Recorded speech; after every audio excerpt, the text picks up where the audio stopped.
Cranially to the frontal are the nasal bones. These are flat, large bones which end in a characteristic pit.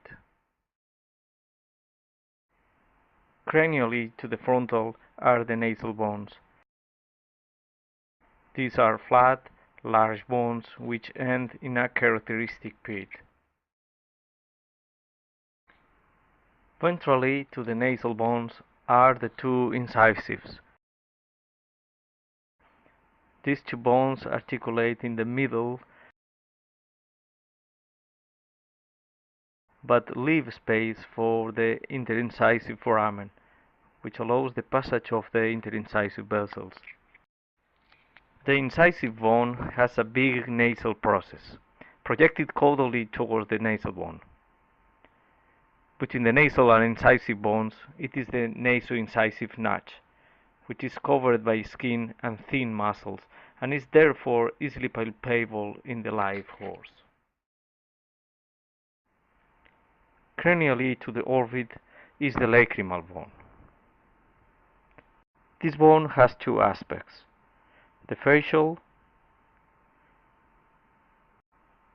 and the orbital aspect.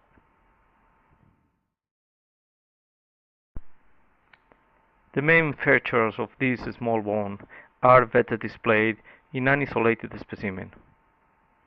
In the orbital aspect there is the lacrimal fossa, which is the entry of the lacrimal canal, responsible for drawing the tears from the conjunctival sac to the nasal vestibule.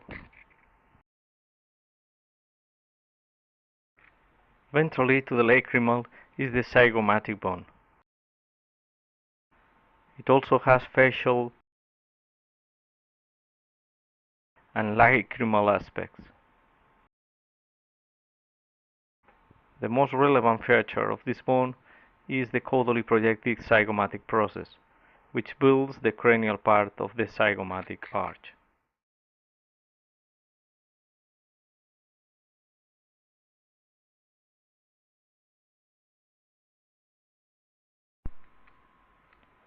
The maxillary bone is the biggest bone in the skull. There are several important landmarks in this bone. Ventrally is the alveolar process, the place where the molar and premolar teeth are placed.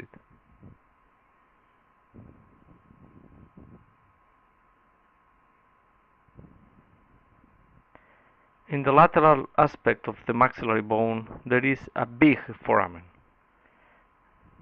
This is the infraorbital foramen, which is the end of the infraorbital canal, the place where the sensitive infraorbital nerve has its way towards the upper lip and nostrils. Another feature in the maxillary is the facial crest. This crest is the place where the masseter muscle originates and is palpable in the live horse. In a medial position is the palatine process, which together with the corresponding palatine process of the incisive bone build most of the bony basis of the hard palate.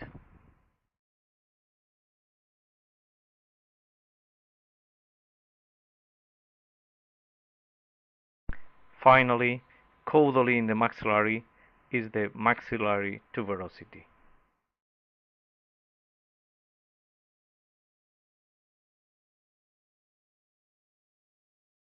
Related with the most caudal part of the hard palate is the palatine bone.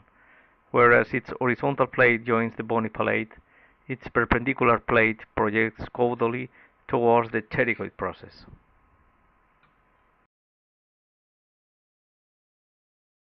The smallest bone in the skull is the pterygoid. This bone runs medially over the perpendicular plate of the palatine bone. At the tip, the pterygoid bone has the hamulus, which has a groove for the passage of the tendon of the tensor of the soft palate muscle.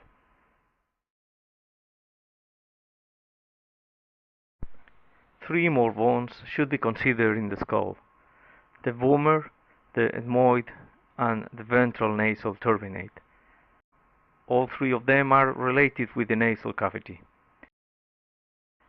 Ventrally, it is the vomer, which comes from the ventral surface of the cranium to the floor of the nasal cavity.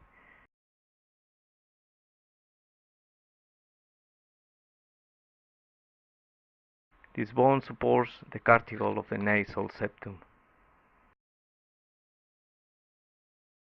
Caudal in the nasal cavity is the ethmoid.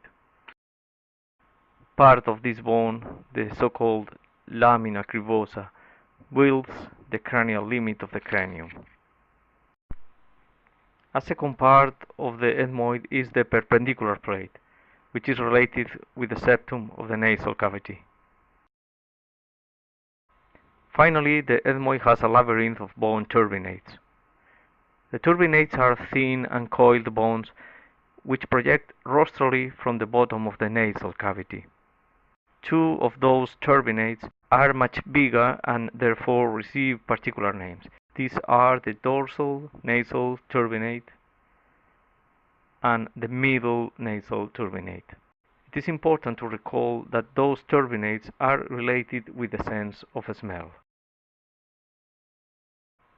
The last bone in the skull is the ventral nasal turbinate. This bone is very similar to the dorsal nasal turbinate, but as it is not part of the ethmoid, it should be considered as an independent turbinate. It is important to bear in mind that some bones of the skull have paranasal sinuses. The paranasal sinuses are air-filled spaces communicated with the nasal cavity and lined with respiratory mucosa. The two most important sinuses in the horse are the maxillary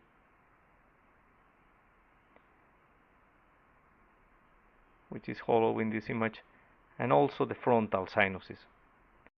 In this skull from an aged horse, the wall of the maxillary has been sectioned to demonstrate that most of the maxillary is hollow.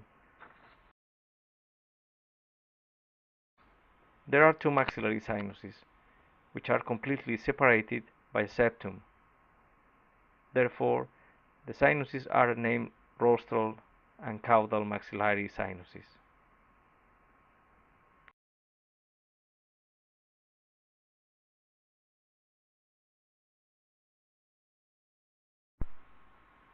The frontal is also a hollow bone. In the horse, the frontal bone joins the sinus of the dorsal nasal turbinate. Thus, in the horse, the frontal sinus should rather be named conchofrontal sinus.